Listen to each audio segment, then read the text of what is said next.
I'm Emma. My first big break after college was landing a job at Mason Trading Company as a lawyer's assistant. It was a bustling place, always buzzing with activity and ringing phones that hardly ever stopped. I loved the pace, it kept me on my toes. In those early days, while I was still figuring out which elevator took me where, I ran into Tom. He worked in the purchasing department, just a corridor away from our legal offices. He was arguing over the phone about some shipment that got delayed. He hung up, noticed me watching, and rolled his eyes. "Suppliers," he muttered. "Tough day?" I asked, half smiling. "You could say that. Every day is a battlefield here. You knew?" "Yeah, just started this week. I'm Emma." "Tom. Welcome to the madness. Don't let the chaos scare you off." We started having lunch together, mostly because it was easier to navigate the huge cafeteria with someone who knew the place. Tom was easy to talk to, had a sharp wit, and wasn't shy about saying exactly what he thought. One lunch turned into many, and soon, those lunches turned into after-work drinks. Our conversations ranged from mundane work stuff to more personal topics. I learned he was an only child, adored by his mother, but constantly nagged for not living up to his potential, whatever that meant. "You haven't met my mom yet, but brace yourself when you do," Tom warned one evening as we grabbed beers after a particularly long day. "She has this idea of the perfect woman, and trust me, no one's good enough." It wasn't long before our friendship took a romantic turn. After about a year of dating, Tom proposed. The wedding was simple, but perfect, for us.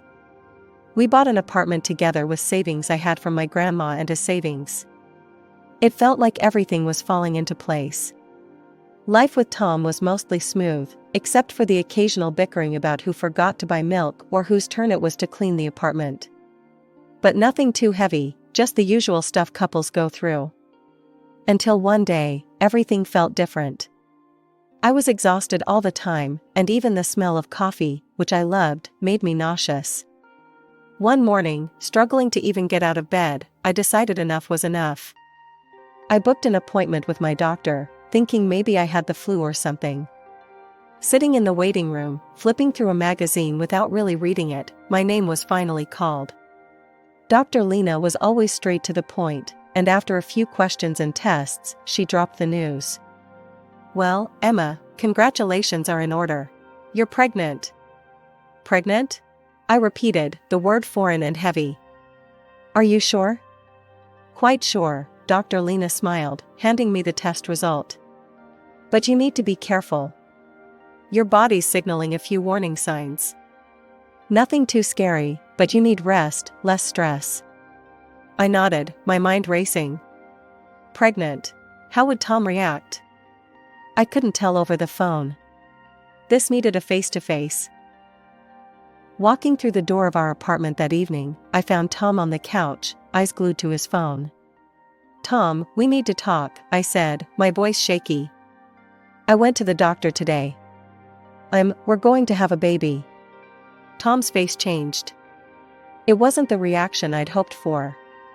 "A baby? Emma, it's not great timing, you know?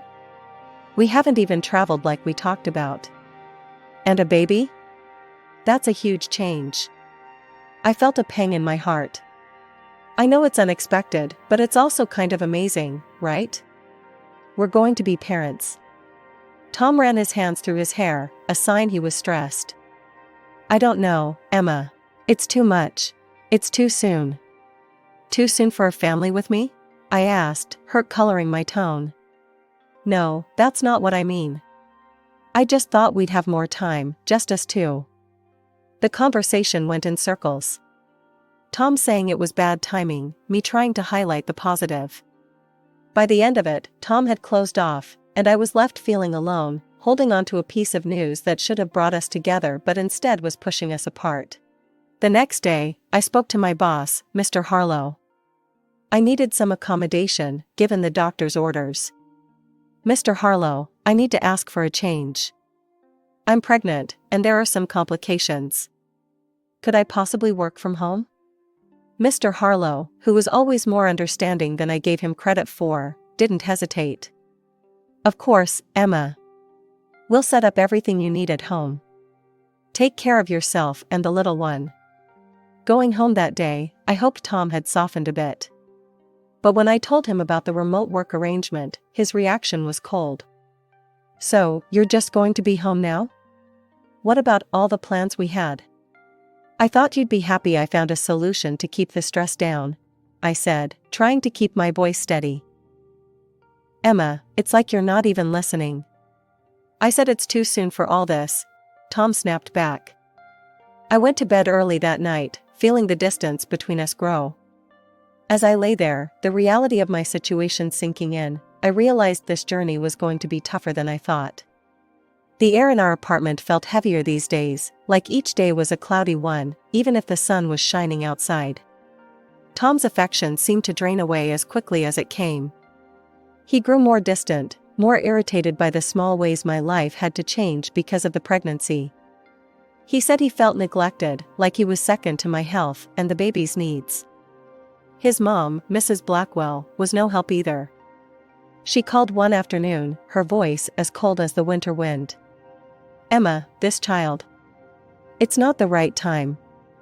You should be focusing on supporting Tom, not dragging him into fatherhood. I clenched the phone tighter, fighting the sting in my eyes. It's not like I planned this by myself, Mrs. Blackwell. It's our child, not just mine. There are options, you know. You're just choosing the most selfish one. Her words sliced through me, leaving me feeling hollow inside. As if that wasn't enough, Tom's behavior started changing even more. His cologne was masked by another scent, a woman's perfume, unfamiliar and sweet, clinging to his clothes. The first time I smelled it, I convinced myself it was a mix-up at the dry cleaner. But then, it happened again. And again.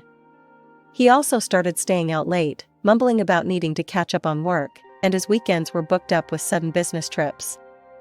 It was too much to chalk up to coincidence. I held my tongue, not wanting to believe the worst, but the seed of doubt was planted. I couldn't ignore it anymore. That Saturday, when Tom mentioned another business trip, I reached out to Mike, an old classmate who now worked as a detective. We met at a small cafe, the kind where you could talk without every table overhearing your conversation. Mike slid a folder across the table to me. I got what you asked for, Emma. You sure you want to see this? I nodded, not trusting my voice, and opened the folder. The photos were clear, unmistakable. There was Tom, and with him, a woman I recognized from his office, a new hire that he'd mentioned in passing. Emma, I'm sorry, Mike said, his voice low. There's video too. It's consistent. My heart sank to the soles of my feet. Thanks, Mike. I needed to know. I went home, numb and carrying the folder like it was made of lead. As I turned the key in the lock, the door swung open. Mrs. Blackwell stood there, her face twisted in disapproval. I came to see how you are. Tom said he's worried about you, all alone here. Her eyes darted around, suspiciously. I know about Tom. He's not on a business trip. He's with someone else, Mrs. Blackwell.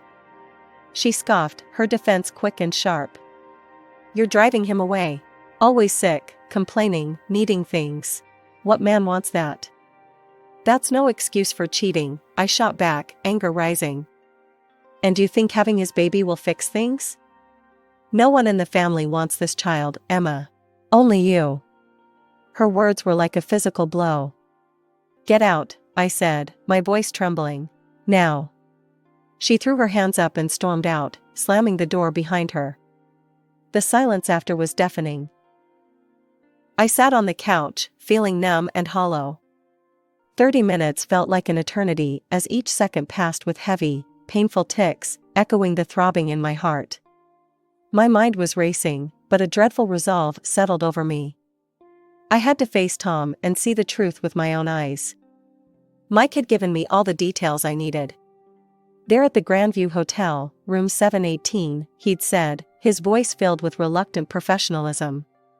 My hands were shaking slightly as I parked the car and walked into the hotel lobby, my stomach in knots. I took the elevator, my heart pounding in my ears with each floor it passed.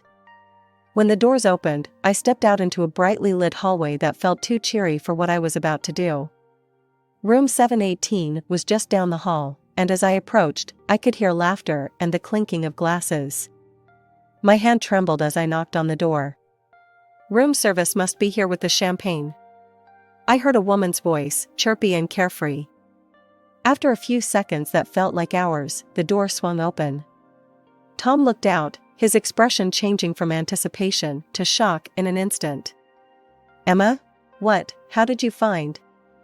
"I know everything, Tom," I said, my voice stronger than I felt. Without waiting for an invitation, I pushed past him into the room. The sight that greeted me was like a slap. There she was, his mistress, half-dressed, scrambling to cover up as if modesty meant anything now. Tom recovered from his initial shock and his face hardened. "Why are you here, Emma? To spy on me? To beg?" "Beg?" I echoed, incredulous, feeling a bitter laugh rise in my throat. "I came for the truth, not that you'd know anything about that." He scoffed, stepping closer. "You want the truth? Here it is. I'm not happy with you anymore. You're always so wrapped up in yourself and this baby." His mistress, now somewhat dressed, smirked and added, "Maybe if you paid more attention to him, he wouldn't be with me." Her words stung, but it was his agreement, the nod he gave her, that twisted the knife deeper. "Yeah, you should be thanking us. We're just waiting for your baby to be born. Then I can finally move on properly." The room spun around me, and a sharp pain stabbed through my abdomen. I doubled over, gasping, the shock and pain mingling into a nauseating swirl. "Tom, I think something's wrong," I managed to say, my voice a whisper of desperation. "Please, call an ambulance." He and his mistress exchanged a look, a quick, dismissive glance, and then he turned back to me. "You're probably just overreacting, like always." They dressed quickly, stepping over me as if I were just another obstacle in their path. The last thing I saw before darkness claimed me was the closing door, the click of it shutting echoing ominously in the cold, empty room. I woke up to the gentle, yet urgent, voice of a maid trying to rouse me. Ma'am, can you hear me?" Her face swam into view as I blinked away, the darkness clouding my vision. The pain was still there, a dull ache that seemed to echo through my entire body. "Where am I?" My voice sounded hoarse, foreign even to my own ears. "You're still in the hotel room, dear. I found you on the floor. I'm calling an ambulance now."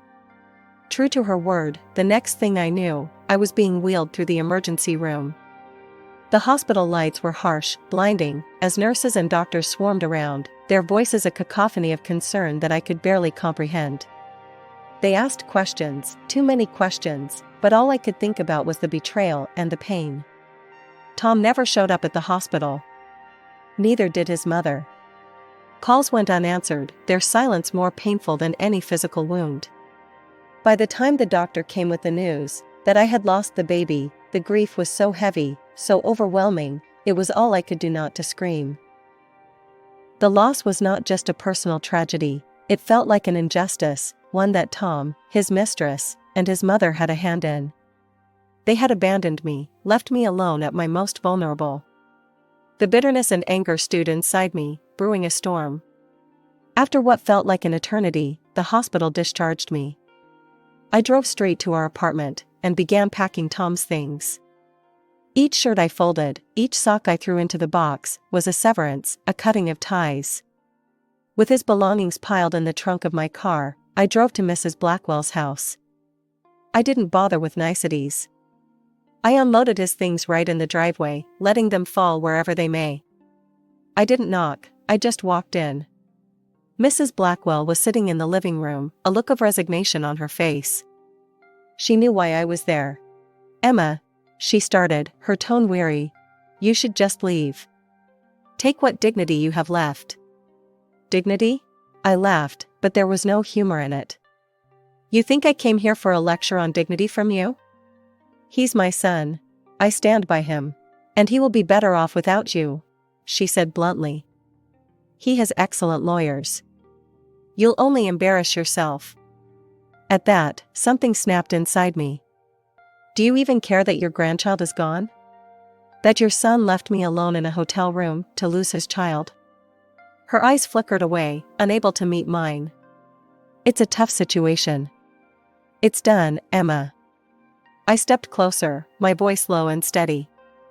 How did you feel, as a mother, knowing what happened? Knowing your grandchild was lost? She didn't answer, just looked away, a crack in her composed facade. I will see your son in court, I said, the words heavy with promise. You can tell him that. Turning on my heel, I left her sitting there, alone with the weight of her choices. As I walked back to my car, the cool air felt sharp against my skin, but my path had never been clearer. I would fight. Not just for me, but for the life that was lost, and for the truth that needed seeing the light of day. Stepping into the courthouse, I felt every eye on me, or maybe it was just the weight of what was about to happen pressing down. My best friend from college, Lucy, was right beside me. She'd become a shark in the courtroom, known for tearing apart even the slickest defense. When I told her about everything, she didn't hesitate. I've got this, Emma. And don't worry about the fees. This one's on me, Lucy had said, her voice fierce and reassuring. We sat at our table, papers neatly arranged, evidence at the ready. Across from us, Tom and his mistress looked confident, a smugness that irked me. As the proceedings began, their lawyer painted a picture of me as unstable, broken by grief into fabricating stories. The plaintiff has suffered immense emotional distress, yes, which has led to these wild accusations. There is no substantial evidence of any affair or wrongdoing on my client's part. When it was our turn, Lucy stood, her presence commanding the room. Your Honor, not only do we have substantial evidence, but we also have a testimony that will corroborate everything my client has claimed. She presented the photos first, clear and undeniable proof of the affair, passed around for the judge and eventually to the opposing counsel who looked visibly shaken as they viewed them. Next, Lucy played the video from the hotel.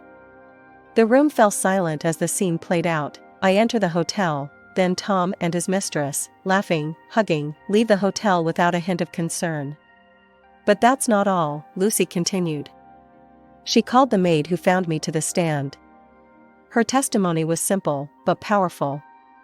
I found her on the floor, unconscious. They were gone. She could have died. Tom's face had gone white, and his mistress couldn't sit still, her leg bouncing nervously. When they were given a chance to respond, Tom stood up, his voice shaky. This isn't how it looks. We were just scared and confused. Scared? So you leave your pregnant wife unconscious on the floor? Lucy shot back, her tone icy. The judge took everything into consideration, the weight of the evidence, the testimonies. After what felt like a lifetime, he spoke. I find in favor of the plaintiff, Emma Blackwell. The evidence of infidelity and negligence is overwhelming. I am granting a 50-50 division of all marital assets, as well as financial compensation for the emotional distress caused by the actions of the defendants. As we walked out of the courtroom, Lucy elbowed me gently, a victorious glint in her eye. How's that for justice? I managed a small smile, feeling a mix of relief and sorrow. Thanks, Lucy. I couldn't have done this without you. Life had been limping back to normal after the courtroom drama. I bought a small apartment, and every new piece of furniture, every picture hung, was a step away from my past torment. The only shadow that loomed over my fresh start was seeing Tom and his mistress together at work, a constant reminder of the betrayal. One afternoon, as I was sorting through some legal briefs, my phone buzzed with a number I hadn't seen in a while. It was Tom's mother, Mrs. Blackwell. Emma, could we meet? I need to talk to you. Her voice trembled over the phone. I hesitated, memories of our last encounter flashing through my mind. Why should I meet you, Mrs. Blackwell? It's about Tom and your company. Please, I wouldn't ask if it wasn't important. Curiosity piqued and a bit of old loyalty to the company that stood by me, I agreed. We met at a small cafe, away from prying eyes. She looked worn, her eyes rimmed with red, as if she had been crying. Tom, he's not the boy I raised anymore, she started, not meeting my eyes. He and that woman, they're planning to cheat the company, sell off assets, and they want to force me out of my home. Her words hung heavy between us. I was still processing when she grabbed my hand, her grip surprisingly strong. Please, you're the only one I can trust to stop this. The plea in her eyes was real, but so was my reluctance. Mrs. Blackwell, your family drama is not my business anymore. It's not just family, Emma. It's your company too. They're planning something big. It could ruin everything. Her urgency struck a chord. I was, after all, part of that company. It had given me a chance when I was just a college grad, and many of my colleagues were like family. All right, I'll look into it, I conceded, more for the company than for her. Back at work, I started digging.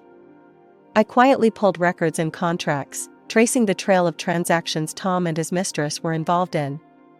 It didn't take long to spot irregularities. The numbers didn't add up, goods were being purchased at inflated prices, far above market value. Armed with evidence, I made my way to the director's office. Laying the documents on his desk, I watched his eyes narrow as he scanned the evidence. This is serious, Mr. Harlow stated flatly, looking up at me. I'll handle this from here. Thank you, Emma. You may have just saved this company from a significant loss. Leaving his office, I felt a mix of relief and anticipation.